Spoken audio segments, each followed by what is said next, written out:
اس شہر میں ایک ایسا شخص ہے جب بھی میرے سفید بال دیکھتا ہے تو کہتا ہے تمہیں معلوم ہے کہ میرا باپ کہتا تھا کہ یہ جو سفید بال ہیں جوانی کے دشمن ہیں اور دشمن کا منہ کالا کر کے رکھو۔ تو میں خاموشی سے سنتا ہوں اسے، کچھ نہیں کہتا، مورخ کے سامنے خاموش رہنا تمہاری عقل مندی۔ میں کبھی کبھی لوگوں کو کہتا ہوں کہ یہ جو چہرے کی جھریاں ہیں یہ میں نے کمائی ہیں، یہ جو سفید بال ہیں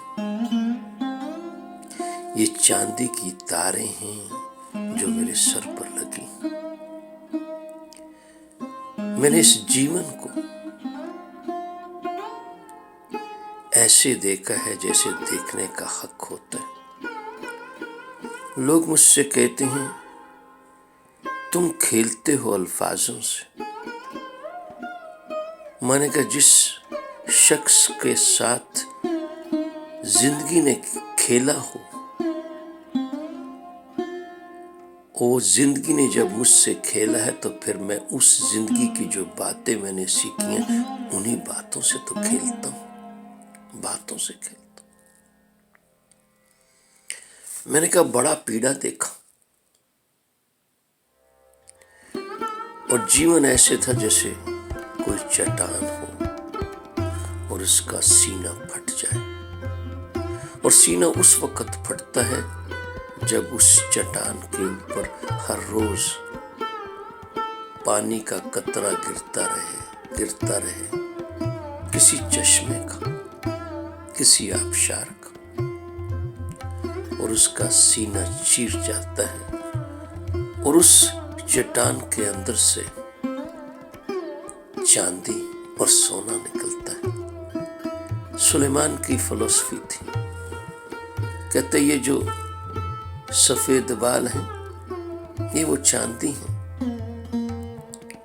اور یہ جو بول ہیں سونے کے سیب ہیں، اور جو میرا چہرہ ہے وہ چاندی کا تھال۔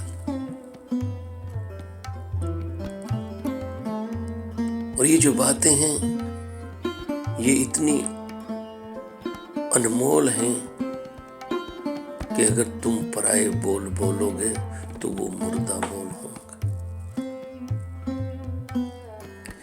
جو بول میری روح سے نکلیں گے تمہیں بھی پتہ ہے کہ وہ تمہاری روح میں اتر جائیں گے، اور جو بول میرے ہونٹوں سے نکلیں گے وہ تمہارے کانوں میں سے گزر کر چلے جائیں گے۔ جو بول تمہارے کان میں جاتا ہے دوسرے کان سے نکل جاتا ہے، مگر چند جو بول تمہاری روح کے ہوتے ہیں، تمہاری آتما کے ہوتے ہیں، وہ تمہارے ہردے میں چلے جاتے ہیں، نہیں نکلتے۔ تمہیں زندگی میں اچھے بول اور برے بول یاد رہے ہیں، جو فضول بول تھے وہ کبھی یاد نہیں رہے۔ دنیا میں یا تو دشمن یا سجن، جو درمیان میں ہوتا ہے وہ کبھی یاد نہیں رہتا۔ کہ آج بھی اس آدمی کی بات ہے کہ یہ جو سفید بال ہے، میں کہتا ہوں یہ جو چاندی ہے یہ میں نے کمائی ہے۔